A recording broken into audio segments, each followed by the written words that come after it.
नमस्कार दोस्तों, civil engineering support के एक बहुत ही महत्वपूर्ण वीडियो में आपका स्वागत है। मैं हूं आपका दोस्त इंजीनियर अभिषेक सिंह। दोस्तों, किसी भी घर के लिए कॉलम या फिर बीम का मजबूत होना बहुत ही ज़्यादा आवश्यक होता है, क्योंकि दोस्तों घर का सारा जो लोड होता है वो इन्हीं बीम के थ्रू कॉलम तक आता है और कॉलम से दोस्तों ग्राउंड में ट्रांसफ़र होता है। तो ऐसे में कॉलम और बीम के मजबूती के साथ खिलवाड़ बिल्कुल भी नहीं किया जा सकता है। बहुत से लोग कुछ गलती करते हैं कि लोग बीम और कॉलम में भी रिइंफोर्समेंट की कमी करते हैं पैसे बचाने के लिए। लेकिन दोस्तों आपको पता होना चाहिए कि एक मिडिल क्लास फैमिली अपने पूरे लाइफ टाइम में एवरेज अगर देखा जाए दोस्तों तो एक ही बार घर बनवा पाता है, एक ही घर बनवा पाता है। अगर वो भी दोस्तों घर वो सही से नहीं बनवा पाया तो मान लीजिए उनका जीवन हमेशा खुद को कोसते हुए निकल जाता है। तो ऐसे में बिल्कुल भी गलती नहीं करनी चाहिए। पैसे की कटौती किस तरह से और कहाँ करना है ये आपको इस वीडियो के माध्यम से देखने को मिलने वाला है। सबसे पहले बात कर लेते हैं कॉलम साइज़ की। आप ध्यान देते जाइएगा, मैं वीडियो भी दिखाते चल रहा हूँ आपको। ये कॉलम का साइज़ 10 बाई 15 का रखा गया है। 10 बाई 15 का अगर कॉलम आप ढलवाते हैं तो आप फ्यूचर में, अभी की बात नहीं कर रहा हूँ, फ्यूचर में दोस्तों आप जो है वो G+2 तक स्ट्रक्चर इस पर आराम से खड़ा कर सकते हैं। देहात में जिसको 3 तल्ला घर बोलते हैं, आप इसमें 3 मंजिला घर आराम से बना सकते हैं। अब दोस्तों बात कर लेते हैं कि आखिरकार इसके कॉलम का रेइंफोर्समेंट यानी कि सरिया किस तरह से दिया गया है। तो आप चारों कॉर्नर पे देखेंगे 16 mm का सरिया दिया गया है और बीच बीच में एक एक सरिया दोस्तों 12 mm का दिया गया है। मतलब टोटल इस कॉलम को बनाने में 8 सरिये का इस्तेमाल किया गया है। पैसे की कटौती कहाँ करना है ये भी मैं आपको बता रहा हूँ दोस्तों। जो एक आउटर रिंग है आप देख सकते हैं 8 mm का इसमें रिंग का प्रयोग किया गया। 8 mm का सरिया सिर बना हुआ रिंग का इस्तेमाल इसमें किया हुआ है। वो बात अलग है कि हुक दोस्तों 135 डिग्री पे नहीं मोड़ा गया है, लेकिन अधिकांश जगह 90 डिग्री पे लोग बनाते हैं और कोई दिक्कत दोस्तों इसमें ज़्यादा नहीं आती है। तो इसलिए आप इसको थोड़ा बहुत इग्नोर कर सकते हैं। अब दोस्तों बात कर लेते हैं कि जो बीच में हमारा रेइंफोर्समेंट होना चाहिए वो किस तरह से होना चाहिए। ये तो बाहरी वाले रिंग के लिए मैंने बता दिया।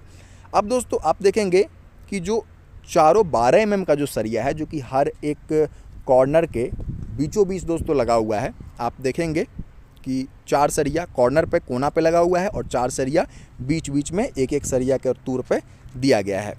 तो दोस्तों बात कर लेते हैं, ये जो रिंग है एक्चुअल में इसको डायमंड रिंग बोलते हैं या फिर एक रोम्बस के आकार का। दोस्तों मैं आपको बता रहा हूँ किस तरह से जो चारों 12 mm का सरिया है दोस्तों आपस में उसको मिलाएंगे तो एक रोम्बस का आकार बनेगा। मैथ में एक शेप का नाम होता है रोम्बस, उस तरीके का कुछ शेप बनेगा दोस्तों। तो उसी को हम लोग डायमंड रिंग के नाम से भी जानते हैं। तो वो रिंग दिया जाता है। क्योंकि दोस्तों जो हमारा कॉलम होता है उसमें 2 तरीके के स्ट्रेंथ की आवश्यकता होती है। कॉम्प्रेसिव स्ट्रेंथ जिसकी भरपाई हम कंक्रीट से करते हैं, टेंजाइल स्ट्रेंथ जिसकी भरपाई हम रेइंफोर्समेंट यानी कि सरिया की मदद से करते हैं। तो कंक्रीट में भी कोई कमी नहीं कर सकते हैं, सरिया देने में भी कोई कमी नहीं कर सकते हैं। बीच में भी दोस्तों रेइंफोर्समेंट रहना ही चाहिए क्योंकि टेंजाइल स्ट्रेंथ की हमें आवश्यकता होगी। लेकिन दोस्तों यहाँ पे एक चीज़ बहुत ही स्मार्टली काम किया गया है जिससे बीच में सरिया भी दिया जाए और साथ ही साथ दोस्तों हमारा काम भी निकल जाए। अल्टरनेट वे में दोस्तों हर एक कॉलम के हर एक रिंग में आपको जो मैंने डायमंड रिंग बताया है वो बांधने की आवश्यकता नहीं है। आप एक रिंग या फिर 2 रिंग गैप करके भी देंगे तो 3 मंजिला घर के लिए कोई दिक्कत वाली बात नहीं है।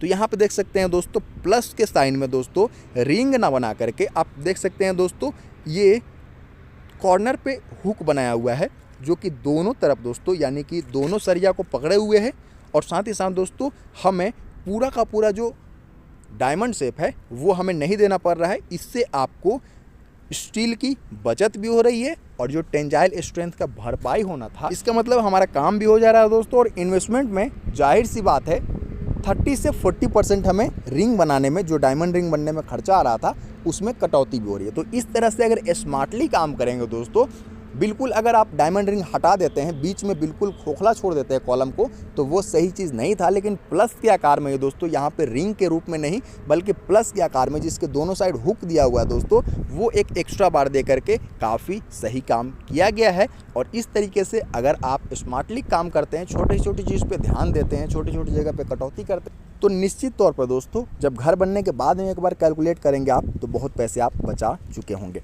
तो फिर मिलते हैं ऐसे ही इन्फॉर्मेटिव वीडियो के लिए। आप चैनल को चाहे तो सब्सक्राइब भी कर सकते हैं। अच्छा लगा होगा इन्फॉर्मेशन, वीडियो को लाइक दीजिए। अगर आप फ्रेशर इंजीनियर है दोस्तों तो जुड़ जाइए। मैं पूरा प्रैक्टिकल नॉलेज आपको इस चैनल के माध्यम से देते ही रहता हूँ और आगे भी कोशिश करूँगा देने का। तो फिर मिलते हैं, नमस्कार।